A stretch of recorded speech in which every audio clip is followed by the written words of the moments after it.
welcome back dito sa ating YouTube channel mga Lodi. Ito pala yung first unit natin, Vios. Yan. Ito naman yung front view niya mga Lodi. Yan. Kitang-kita niyo naman pagdating naman sa kanyang headlight, ya, sobrang ganda, sobrang angas. Tsaka hindi siya tulad nung pag sinabing sikanhan, may mga ano na lamulat. Ito kitang-kita niyo naman sa mismong headlight niya. Yan, sobrang linis, saka makinis siya, walang ganong mga gas-gas. At ito naman yung side view ng ating Vios. Ayan, ito siya. Ito naman yung driver side. Pag binuksan mo, ayan, dito sa may driver side to. Ito naman yung sa passenger side niya. Ayan. At titingnan naman natin yung dito sa likod. Ayan. Ito naman yung likod niya mga Lodi. Ayan. Pag in-open natin, ito naman yung view ng kanyang luggage area.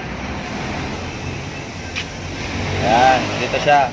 Pag nyo pansinin ko ano to, kasi siguro pang sabihin siguro dito, hindi ko alam.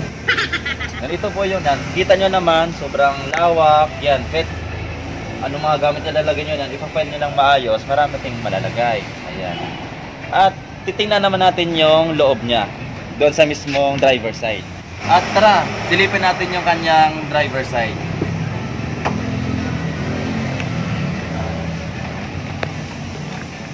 Bali, ito yung loob niya. Ayan. Grabe, sobrang comfy ng upuan. At pagdating naman sa mismong steering niya, ito na sobrang lambot din. Partida pa to, hindi pa nakatakbo. At kagandahan dito mga Lodi, ito na siya. Naka-ano din to, naka-automatic transmission. Yan, para pagdating sa mga long drive, hindi ka na mahirapan na panay clutch. Yan. At pagdating naman sa aircon nito, grabe, wala kayong masabi kasi sobrang lamig din. Ayan. Tapos ito po yung ano niya, rear mirror, salamin pala sa likod. At pagdating naman sa window niya at pati sa mga side mirror, naka all power na rin po yan. I-push mo lang ng up and down para kusang bababa yung ano dyan, salamin. Ayan. Grabe oh, sobrang sarap i-drive. Ayan. Kung sa mga naghanap ng Vios dyan, APM nyo lang ako. Ayan. Goods. At tara, bubuksan naman natin yung kanyang engine. Mahirap talaga pag walang ganong sasakyan sa amin. Ito siya. Kasi hindi mahirapan yung bukas. I-ano lang natin. Yan. Ito yung mismong engine niya. Ang size pala ng engine ito ay naka 1.2. Yan. Ito siya. Kitang-kita niya naman. Sobrang fresh pa. Bago yan. Kasi model 2022 pa nga lang siya. Ayan. Yan. Ito. Sobrang linis mga Lodi. Walang mga leaks. Yan. At pagdating naman sa battery nito, naka-ano din siya, kumbaga all power din. Sa bago yan, iwas kayo, hindi kayo kakabahan dyan na matirikan kayo, hindi kayo mag-start ng sasakyan nyo. Kaya yan, naka-plastic pa yung battery niyan, sipa kong bago. Ayan. Yan. Sa mga naghanap dyan ng Vios, baka ito na yung pakakataon mga Lodi na mapunta sa inyo to. Ayan siya. Ayan. Ito naman yung makina niyan. Wala kayong makita mga leaks dyan. Yung sobrang linis, sobrang good condition yung makina niyan. Bukod na lang dito. Kasi kanina lang siguro pumatak to. Datapan natin. Yung sabihin, ay bakit may dahon dyan? Tara, close na natin. Ayan. Baka ito na yun mga Lodi, yung para sa inyo. Ayan. Pwede na naman akong direct message na lang, i-PM nyo na lang ako sa aking Facebook account, Cross LB Tuban. At pagdating naman sa YouTube, kung sa YouTube nyo ito napanood, yan, kahit mag-comment na lang kayo, i-email nyo na lang ako sa aking, sa aking Facebook, yan. Tapos sa mga nagtatanong ng mga price dyan, ayan, ipipin ko lang naman sa comment yung price nito. Pag wala, nasa description, nilalagay ko lang din yung price. Tsaka pag abot naman sa financing or installment, pwede tayo mag-ano dyan, mag-down ng 30 to 20%. At sa mga cash naman mga Lodi, ayun, depende na lang sa pag-uusap yan. Tsaka yung price niyan, ilalagay ko na lang din yun sa description para makita nyo lang din. Scroll nyo lang. Ayan. Ano pang inaantay nyo mga Lodi? Bilhin nyo na to. Tsaka paunahan na lang to kasi ito na lang yung natitirang unit natin ng Vios. Kasi yung tatlo kanina, nabenta na. So naghahanap lang naman. So mga Lodi, so dito naman tayo sa pangalawang unit natin. Ang unit natin na ito ay Mazda 3. Yan, ito yung harapan niya. Yan, pakita mo lang, scroll mo yung camera kaibigan. Yan, yung harapan niya. Ang color pa rin ito ay di ko lang alam kung parang red. Basta red siya sa personal. Ito siya, parang glossy red siya. Yan. Ito yung mismong harapan niya. Yan. Yan. Tapos at ito naman yung kanyang side view dito. Ito siya. Yan. Yan, kanyang side mirror. Dito. At ito naman yung kanyang back view. Yan siya. Ito naman. Tara. Ito siya. At meron pa siya ano dito. Small cam. In case pag nag-atras kayo. Yan. Di ka na mahirapan mag ano dyan. Kasi meron siyang small cam dito. Tara. Tignan natin yung loob. Yung makina. Babuka ko eh. Tapos. Yan. Ito.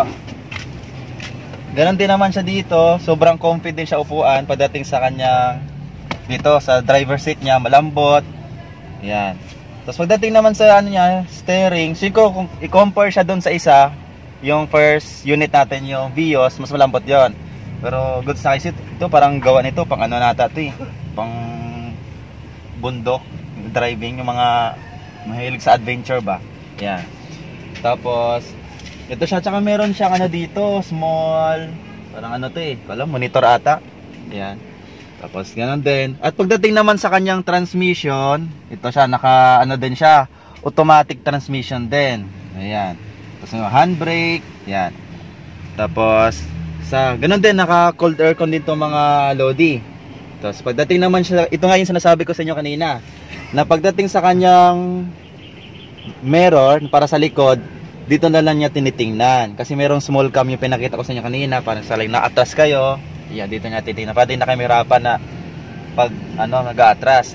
At pagdating naman sa kanyang window, tsaka sa mismong side mirror niya, naka all power na din. Ito siya. Yan, yung window niya, i-push up and down mo lang din. Hindi na tulad ng mga naka-manual na ikot-ikot mo lang. Yan, ito siya. Click mo lang to dito. Tapos yan, nakalagay, naka-auto na yan. So ayan, yun na nga, at tinabutan tayo ng ulan mga Lodi. Yan, kaya yun, basa yung ano natin.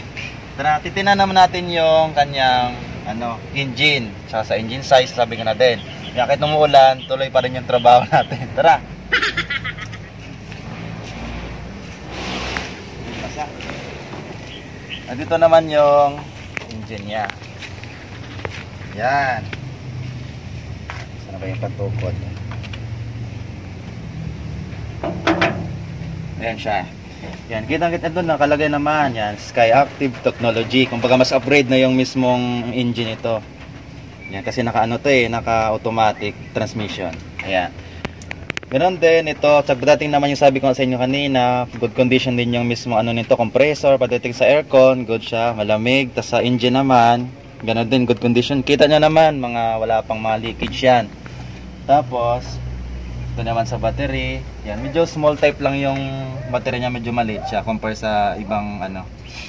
Pagdating naman sa battery dyan, sobrang lakas na din, para iwas tirik din kayo, di kakabahan nyo, lalo pag itong sasakyan, bago ito sa mga adventure, yung mga malayo ang travel or biyahin yung mga Lodi. Yan. Ang engine size pala nito ay naka 2.5 or 2.3, kasi medyo malaki ito eh. Sara lang natin, para makita nyo yung ano. Kasi na medyo basa kasi kanina sa loob tayo, biglang umulan. Mabuti na lang at tumila. Ayun, nakapag-continue tayo ng vlog natin. Ayan. So mga gustong bumili dyan ng Mazda 3, yan, pwede nyo lang pala akong